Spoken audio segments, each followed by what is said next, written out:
Friend, आपने महसूस किया होगा कि जो लोग अच्छे कर्म करते हैं वो परेशान रहते हैं, वही जो बुरे कर्म करते हैं वो खुशी से रह लेते हैं। अच्छे कर्म करने वाले परेशान होते हैं कि आखिर उन्हें इतनी परीक्षा क्यों देनी पड़ रही है, जबकि जो अधर्म की राह में है वो खुश है और जिंदगी का लुत्फ उठा रहा है। अगर आपके मन में भी ये सवाल है तो आज हम आपको इस बात का जवाब देंगे।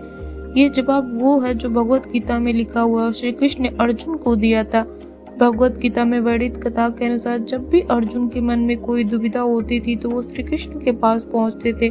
एक बार की बात है, अर्जुन भगवान श्री कृष्ण के समीप आकर कहा कि वो दुविधा में और इसका जवाब वो श्री कृष्ण से चाहते हैं। श्री कृष्ण ने पूछा कि क्या सवाल है।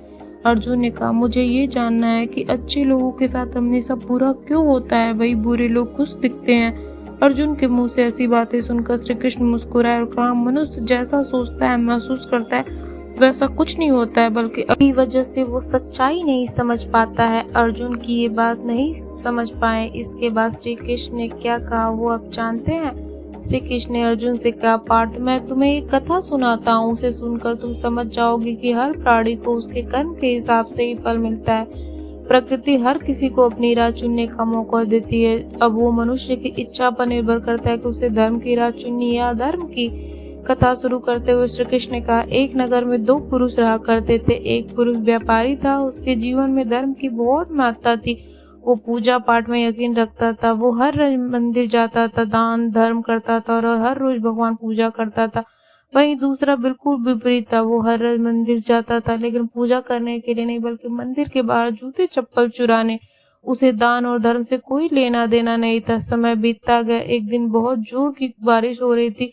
इस वजह से मंदिर में पुजारी के अलावा कोई नहीं था। ये बात जब पुरुष पता चली तो उसके कान की ये सही मौका था मंदिर का धन चुराने का। पंडित से नजर बचाकर उसने मंदिर के सारा धन चुरा लिया। उसी समय धर्म कर्म में विश्वास रखने वाला व्यक्ति भी मंदिर पहुंचा। दुर्भाग्य से मंदिर के पुजारी ने उसे ही चोर समझ लिया और चिल्लाने लगा।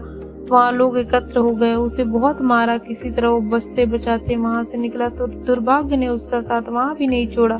मंदिर के बाहर वो एक गाड़ी टकरा गया, घायल हो गया। फिर वो व्यापारी लंगड़ाते हुए घर जाने लगा तो रास्ते में उसकी मुलाकात उस पुरुष से हुई जिसने मंदिर से धन चुराया था। उसने कहा, आज तो तेरी किस्मत चमक गई, एक साथ इतना सारा धन मिल गया। ये सब देखकर उसे बहुत बुरा लगा और उसने अपने घर से भगवान की सारी तस्वीर निकाल दी।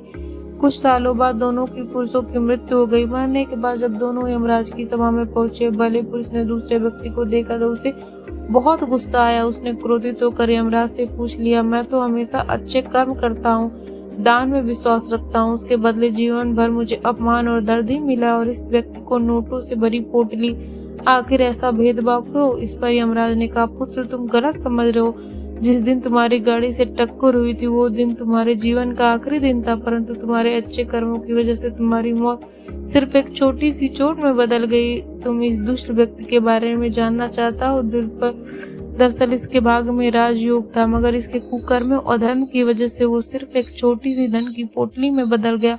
कथा को सुनने के बाद श्री कृष्ण अर्जुन से कहते हैं, पार्थ, अब तुम्हें तुम्हारे सवाल का जवाब मिल गया।